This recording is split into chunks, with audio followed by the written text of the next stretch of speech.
บายดีสบายดีตุ๊กตาเป็นมณีพิลาคงมิสแกรนด์ลาว2023เด้ออาริยาอินทวงศ์มิสอินเตอร์เนชั่นแนลลาว2023มื้อนี้แพทย์ก็รู้สึกประทับใจแล้วก็ได้มาเห็นดีไซเนอร์ลาวทุกๆคนปีนี้เก่งหลายแล้วก็ปีผ่านมาเนาะแพทย์ก็เดินแบบสีห้องเสื้อแต่ว่าปีนี้นะแพทย์มาเป็นเกสคนพิเศษมามื้อนี้มาเข้าเบิ่งน้องๆตุ๊กตาก็รู้สึกดีใจแล้วก็เป็นเกียรติหลายๆเนาะที่ได้มาเป็น Special Guest ในมื้อนี้ของChat Fashion Show Celebrity Night ของคืนนี้เนาะก็รู้สึกว่างานออกมาเฮ็ดได้ดีหลายเพราะว่าปีก่อนๆปีกายนี้เฮามาเดินแบบเนาะแต่มื้อนี้เฮามาห่วมซื่อๆเฮามาเห็นน้องๆแล้วก็ดีไซเนอร์แต่ละคนรู้สึกว่าประทับใจแล้วก็เห็นความตั้งใจของเพิ่นหลายคุณน้องไอ้บิวก็เป็นคนหนึ่งที่เขาเอิ้นว่าเฮ็ดให้แฟชั่นอยู่ในลาวเป็นขับเคลื่อนว่าซั่นซะเราเป็นคนหนึ่งที่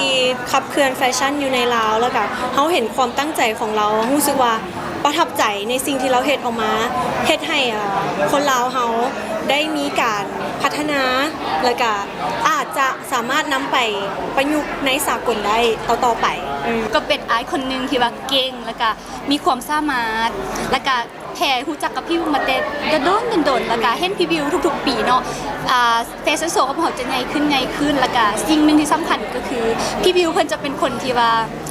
พัฒนาแล้วก็ส่งเสริมดีไซเนอร์ลาวแล้วก็ผลิตภัณฑ์ของคนลาวให้ต่างชาติได้รับรู้แล้วก็เป็นที่น่าสนใจปี2026นี้เนาะสำหรับตุ๊กตาเองวัยนี้ก็จะมีการร่วมงานกับการเดินแบบแต่ขออุบไว้ก่อนซะว่าเพราะว่าเพิ่นยังบ่ได้ออกมาว่าจะเป็นงานแบบใดเนาะแต่จะมีการเดินแบบวัยนี้ประมาณเดือน6ก็ขอให้ทุกคนติดตามกันสำหรับแพรปีนี้เนาะจะมีค่ายโฆษณาเลิศละกาจะมีผลิตภัณฑ์อีกตัวหนึ่งซึ่งเป็นเครื่องดื่มแต่ว่าอันนี้ขออุบไว้ก่อนว่าจะเป็นตัวใด